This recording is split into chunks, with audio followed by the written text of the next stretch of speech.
ISPA merupakan singkatan dari infeksi saluran pernapasan akut.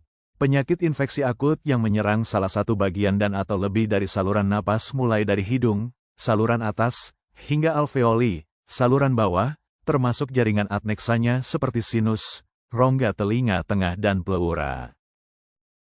Infeksi saluran pernapasan akut, ISPA, merupakan penyebab utama morbiditas dan mortalitas pada balita akibat penyakit menular di dunia, khususnya di Indonesia. Dilaporkan bahwa di Kota Medan, kasus ISPA mencapai sekitar 30.952 kasus pada bulan September tahun 2025. Faktor penyebab tingginya ISPA pada bayi dan balita. Tingginya angka kejadian ISPA dipengaruhi oleh berbagai faktor yang terbagi menjadi dua kelompok besar, yaitu faktor intrinsik, meliputi umur, status gizi, status imunisasi, dan jenis kelamin. Faktor ekstrinsik, mencakup kondisi perumahan, status sosial ekonomi, serta tingkat pendidikan orang tua, Saleh, 2017. Selain itu, perubahan iklim global juga menjadi faktor lingkungan yang memperburuk kondisi. Perubahan suhu, kelembaban, dan curah hujan yang ekstrim dapat memengaruhi penyebaran serta daya tahan mikroorganisme penyebab ISPA. Hal ini menciptakan beban ganda dalam upaya pencegahan penyakit, terutama bagi kelompok rentan seperti bayi dan balita. Kenali gejala ISPA. Penting bagi masyarakat untuk mengenali gejala-gejala ISPA agar dapat segera melakukan tindakan pencegahan dan pengobatan. Berikut beberapa gejala umum yang perlu diwaspadai. Batuk bisa berupa batuk kering atau berdahak.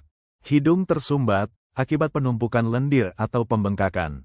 Sakit tenggorokan menimbulkan rasa nyeri atau terbakar saat menelan. Demam, respon alami tubuh terhadap infeksi. Sesak napas atau sulit bernapas, tanda infeksi telah mencapai paru-paru.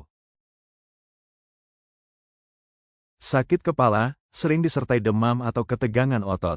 Nyeri otot dan sendi, membuat tubuh terasa tidak nyaman. Lemas atau mudah lelah, akibat tubuh melawan infeksi. Suara serak atau hilang, karena peradangan pada saluran napas atas. Pilek atau nyeri sinus, sering terjadi bila infeksi mengenai rongga hidung. Mual, muntah, atau diare, dapat muncul akibat peradangan sistemik. Nafsu makan menurun, umum terjadi saat tubuh melawan infeksi. Jika Anda mengalami satu atau lebih dari gejala tersebut, segera konsultasikan ke tenaga kesehatan untuk mendapatkan pemeriksaan dan penanganan yang tepat. Dengan mengenali gejala lebih dini, Anda dapat mencegah penyebaran ISPA dan mempercepat proses penyembuhan. Strategi pencegahan 6M+1S. Untuk melindungi diri dari ISPA, terutama akibat polusi udara, Kementerian Kesehatan Republik Indonesia mengimbau masyarakat menerapkan strategi 6M+1S, dokter-dokter. Maksi Rein Rondonuwu, DHSM, MARS, Dirjen P2P Kemenkesri. Memeriksa kualitas udara melalui aplikasi atau website. Mengurangi aktivitas luar ruangan dan menutup ventilasi rumah, kantor, atau sekolah saat polusi udara tinggi. Menggunakan penjernih udara, air purifier, dalam ruangan. Menghindari sumber polusi dan asap rokok. Menggunakan masker saat kualitas udara memburuk. Melaksanakan perilaku hidup bersih dan sehat, PHBS. Segera konsultasi, daring, luring, dengan tenaga kesehatan jika muncul keluhan pernapasan. ISPA masih menjadi salah satu penyakit yang sering menyerang masyarakat Indonesia, terutama anak-anak. Dengan memahami penyebab, mengenali gejala, dan menerapkan langkah pencegahan seperti strategi 6M+1S, kita dapat melindungi diri dan keluarga dari risiko gangguan pernapasan akibat polusi udara maupun infeksi menular.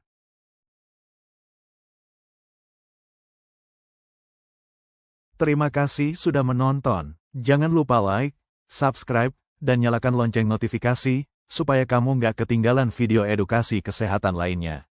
Sampai jumpa di video berikutnya, dan selalu jaga kesehatan, ya.